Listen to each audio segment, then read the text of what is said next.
할렐루야. 찬양 중에 거하시는 하나님의 은혜와 평안이 여러분의 삶 가운데 늘 함께 하시기를 주님의 이름으로 축복합니다. 프레임의 법칙이라고 하는 것이 있습니다. 프레임, 어떻게 보게 되면 표준 말은 아니지만 어르신들한테는 이 프레임이라는 말보다 왁구라고 하는 말이 더 익숙하실지 모르겠습니다. 테두리라고 하는 말이죠. 사람들마다 이 마음속에 이 틀을 가지고 있는데, 그래서 똑같은 상황에서 그 틀을, 어떠한 틀을 가지고 있느냐에 따라서 행동과 또 생각, 모든 것들이 다 달라진다고 하는 그러한 법칙입니다. 대부분 사람들 가운데는 두 가지의 틀이 있습니다. 하나는 뭔가 하면은 불행한 사람이 갖고 있는 불평이라고 하는 틀입니다.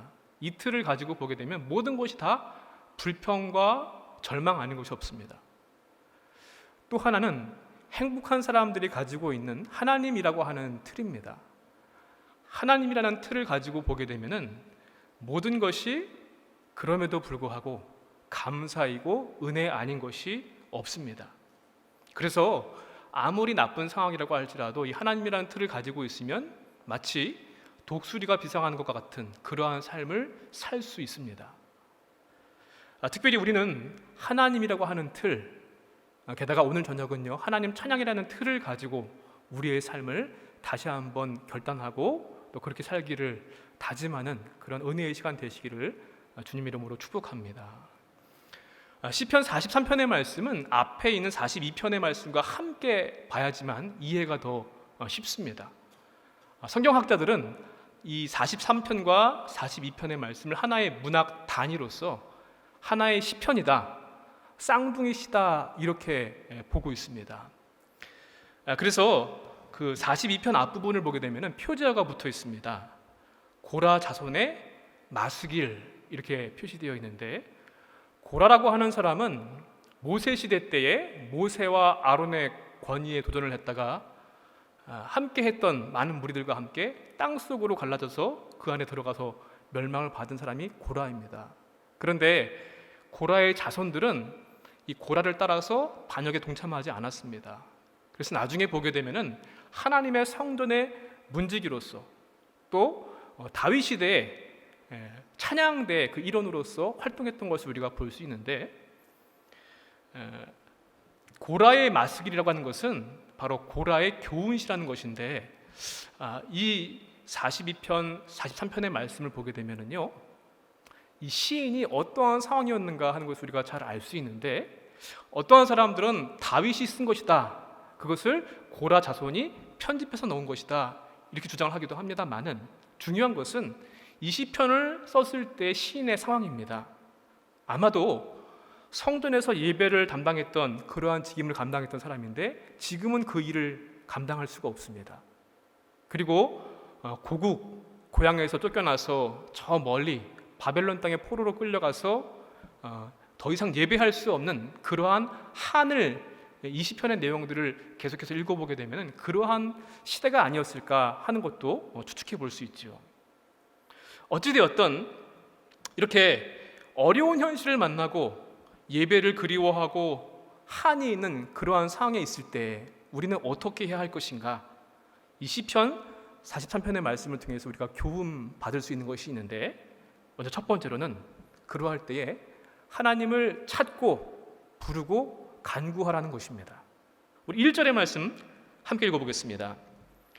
하나님이여 나를 판단하시되 경건하지 아니한 나라에 대하여 내 송사를 변호하시며 간사하고 불의한 자에게서 나를 건지소서. 아멘.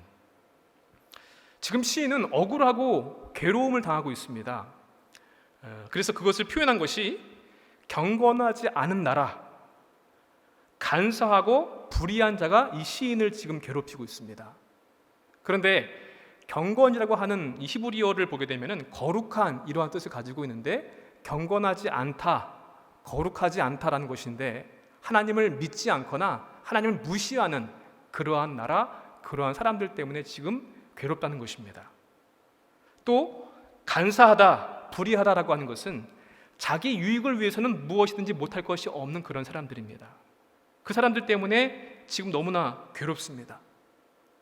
우리도 어쩌면은 시인과 같은 그런 상황을 맞을 때가 있지요. 내가 예수 믿는 것 때문에, 신앙생활 하는 것 때문에 어려움을 겪습니다. 핍박을 당하기도 하고요. 또 내가 하지 않은 것도 자기들 마음대로 판단해서 소문을 내고 비방하고 괴롭힘을 당합니다. 그럴 때 어떻게 해야만 합니까? 내가 생각지도 못한 일을 지금 당하고 있습니다. 지금 우리가 처한 코로나의 상황이 그렇죠. 또 뉴스를 보니까 세계 곳곳에 화산이 터지고 지진이 일어나고, 또 어떠한 나라는 정치적인 극변 때문에 괴로움 겪는 나라 사람들이 참 많이 있는 것을 보게 됩니다. 내 의지와는 전혀 상관이 없습니다. 그러할 때 우리는 시인처럼 하나님께 부르짖고 그분께 간구해야만 합니다. 억울해서 아무도 도와주지 않는 그런 현실이라고 할지라도 시인은 하나님께 그것을 아뢰고 있습니다. 그래서 1절 말씀에 하나님, 나의 결백을 좀 변호해 주십시오. 경건하지 않은 사람들을 향해서 내 사정을 변호해 주십시오. 거짓말하는 사람들, 악한 사람들로부터 나를 건져 주십시오 라고 부르짖어 기도하고 있습니다. 왜냐하면 자신의 억울함을 밝혀주실 분도, 또 자신이 지금 죄를 짓지 않았다고 하는 것, 그것을 변호해 주실 분은 오직 하나님밖에 없기 때문에 그렇습니다. 그분은 모든 것을 아시고 공의로 판단하시기 때문에 허투루 말씀을 하시는 분이 아니시고요, 언제나 참되고 신실하게 판단하시는 그런 분이시기 때문에 억울함도 아픔도 고통도 외로움마저도 구원하여 주실 분이기 때문에 그렇습니다. 성도 여러분, 환난이 없는 인생은 없습니다. 환희와 기쁨의 순간이 있는가 하면 환난과 슬픔과 괴로움의 순간도 있습니다. 그런데 이러할 때 절망은 아무런 도움이 되지 않습니다. 나의 억울함과 고통까지도 하나님께 맡길 때, 그분께 부르짖을 때에 나의 억울함도 외로움도 고통도 주님께서 회복해 주실 줄로 믿습니다. 마음의 평안을 주시고 은혜를 주실 것인데, 여러분 이러할 때에 하나님을 간절히 찾고 부르짖어 간구하시는 저 여러분 되시길 주님의 이름으로 축원을 드립니다. 두 번째로는요, 그럼에도 불구하고 하나님을 끝까지 붙잡으면서 인내하라는 것입니다. 2절 말씀 함께 읽겠습니다. 주는 나의 힘이 되신 하나님이시거늘 어찌하여 나를 버리셨나이까? 내가 어찌하여 원수의 억압으로 말미암아 슬프게 다니나이까? 아멘. 기도하였지만 현실은 바뀐 것이 없습니다. 얼마나 아픔 가운데 탄식하는지요? 어찌하여라는 말을 반복해서 표현합니다. 하나님이 나의 피난처가 되어주셔야만 하는데 어찌하여 나를 버리셨습니까? 어찌하여 내가 울면서 다니도록 그냥 내버려 두십니까? 이렇게 지금 호소하고 있습니다. 그런데 단순하게 불평하고 탄식하는 것이 아니라 거꾸로입니다. 오히려 버림받은 것처럼 어찌하여 나를 버리셨습니까? 라고 느낄 만큼 그렇게 내가 지금 힘들고 공경에 처해 있으니까 제발 좀 속히 구원해 주십시오 라고 간구하는 강조의 표현이라고 보시면 될 것 같습니다. 또 3절의 말씀입니다. 같이 한번 읽어보겠습니다. 주의 빛과 주의 진리를 보내시어 나를 인도하시고 주의 거룩한 산과 주께서 계시는 곳에 이르게 하소서. 아멘. 내가 간절히 기도해도 현실은 변한 것이 없습니다. 그렇지만 빛과 진리를 나한테 보내주셔서 자기를 인도해 달라는 것입니다. 빛과 진리라고 하는 것은 우리가 충분히 짐작할 수 있는 것처럼 하나님의 특별한 은총을 나타내는 그러한 상징적인 말입니다. 지금의 내 어두운 상황, 칠흑같이 어두운 그런 상황에 빛 대신 주님께서 빛을 비춰주시기를 그렇게 간구하고 있습니다. 거짓이 난무하고 불의가 판을 치는 이곳에 하나님께서 진리로 와주셔서 지금의 내 상황들을 구원해 주시기를 간구하고 있습니다. 그리고 마침내 궁극적으로 간절히 바라는 것, 하나님께서 계시는 거룩한 산 예루살렘 성전으로 나를 인도해 주셔서 그곳에서 하나님을 찬양할 수 있도록 그렇게 나에게 빛과 진리로 구원해 달라는 그런 간구의 말씀을 하나님께 드리고 있습니다. 여러분, 우리가 기도할 때도요, 내가 기도하는 것마다 바로 응답되는 것 참 감사한 일인데, 그럴 때보다 현실은 아무런 변화가 없는 데가 더 많은 것 같습니다. 믿음의 신실한 아주 좋은 그러한 분이 불치의 병으로 세상을 떠나는 일도 분명 현실에 존재하고요, 인간적으로 도저히 이해할 수 없는 그런 여러 가지 문제들이 우리 현실 앞에 있습니다.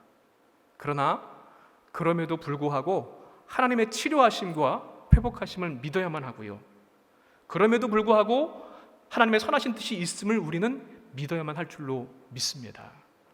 왜냐하면 아무리 어두운 현실이라고 할지라도 그 가운데서 하나님은 우리와 함께하고 계시고 마침내 우리를 구원으로 인도해 주실 분이시기 때문에 그렇습니다. 그 옛날 광야의 이스라엘 백성들을 구름 기둥과 불 기둥으로 인도하셨던 것처럼 지금 내 상황 가운데 기도하고 부르짖어도 아무런 변화가 없는 것 같아 보여도 나를 빛과 진리로 인도하실 그 하나님을 신뢰하면서 끝까지 인내하며 기다리시는 우리 모두가 되시기를 주님의 이름으로 간절히 축원을 드립니다. 마지막으로 하나님을 찬양하라는 것입니다. 4절 말씀 함께 읽습니다. 그런즉 내가 하나님의 제단에 나아가 나의 큰 기쁨의 하나님께 이르리이다. 하나님이여 나의 하나님이여 내가 수금으로 주를 찬양하리이다. 아멘. 하나님의 사람들은요, 기쁠 때만 찬양하지 않습니다. 슬플 때도, 환난의 순간에도 찬양할 수 있습니다. 왜냐하면 하나님께서는 환난 가운데 있는 우리들을 구원하시고 진정한 힘과 능력은 그분께 있기 때문에 그렇습니다. 아무리 강한 세상의 권세와 힘이라고 할지라도 한계가 있습니다. 그리고 그 정말 무소불위할 것 같은 세상의 힘도 결국은 하나님께로부터 나옵니다. 하나님만이 진정한 힘이시고 그분이 우리와 함께 계시면 아무리 험한 환난도 이겨낼 수 있습니다. 그래서 나의 큰 기쁨이 하나님께 이르리이다 라고 하는 시인의 고백을 드릴 수 있다는 것입니다. 마지막 5절의 말씀을 함께 읽어보겠습니다. 내 영혼아 내가 어찌하여 낙심하며 어찌하여 내 속에서 불안해하는가. 너는 하나님께 소망을 두라. 그가 나타나 도우심으로 말미암아 내 하나님을 여전히 찬송하리로다. 아멘. 낙담해하고 불안해하는 자기 자신을 향해서 선포하고 이렇게 하라고 명령하고 있습니다. 고통스러울지라도, 아무리 억울한 일을 당한다라고 할지라도, 슬프고 괴로울지라도 절망하거나 불안해하지 말고 그렇게 결심하기를 다짐하는 것입니다. 여러분, 그런 말 들어보신 적 있으시죠? 비 맞은 누구처럼 왜 이렇게 중얼중얼 거리느냐고. 그런데 심리학에서 보게 되면요, 사람들은 누구나 자기 자신에게 말을 한다고 합니다. 그런데 절망적이고 괴로울 때 하는 대부분의 말은 부정적인 말들을 하게 된다는 것입니다. 부정적인 말보다는 긍정의 말이 더 좋겠지요. 그래도 감사하다. 그래도 할 수 있다. 그리고 긍정의 말보다 더 비교할 수 없는 좋은 말은 하나님의 말씀을 내 영혼을 향해서 선포하는 것입니다. 내 영혼아 어찌하여 내가 불안해하고 내 속에서 절망하느냐. 낙심하며 어찌하여 내 속에서 불안해하는가. 너는 하나님께 소망을 두라. 그가 나타나 도우심으로 말미암아 내 하나님을 여전히 찬송하리로다. 아멘. 우리의 고백이 되어야 될 줄로 믿습니다. 절망 속에서도 하나님을 찬양할 때 우리를 건지시고 힘을 주시며 바른 길로 인도해 주실 줄로 믿습니다. 하나님을 향한 우리의 찬양이 절망과 환난을 압도할 것입니다. 바라기는 우리의 그런 모든 삶이 하나님을 찬양하는 귀한 삶이 되시기를 주님의 이름으로 간절히 축원을 드립니다. 마지막으로 우리 5절의 말씀을 다시 한번 암송하면서 말씀 마치겠습니다. 내 영혼아 내가 어찌하여 낙심하며 어찌하여 내 속에서 불안해하는가. 너는 하나님께 소망을 두라.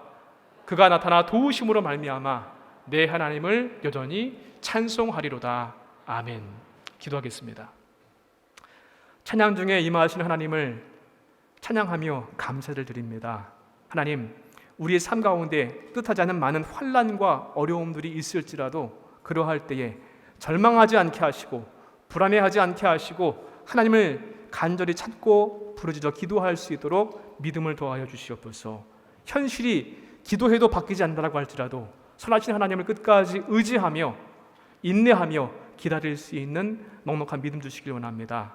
또한 내 마음이 낙심하며 불안해할 것이 아니라 하나님께 소망을 두고 그로 말미암아 어떠한 상황 가운데서도 내가 여전히 하나님을 찬송할 수 있는 귀한 춘천정의 모든 성도들 될 수 있도록 인도하여 주시옵소서. 감사하고 예수님의 이름으로 기도하옵나이다. 아멘.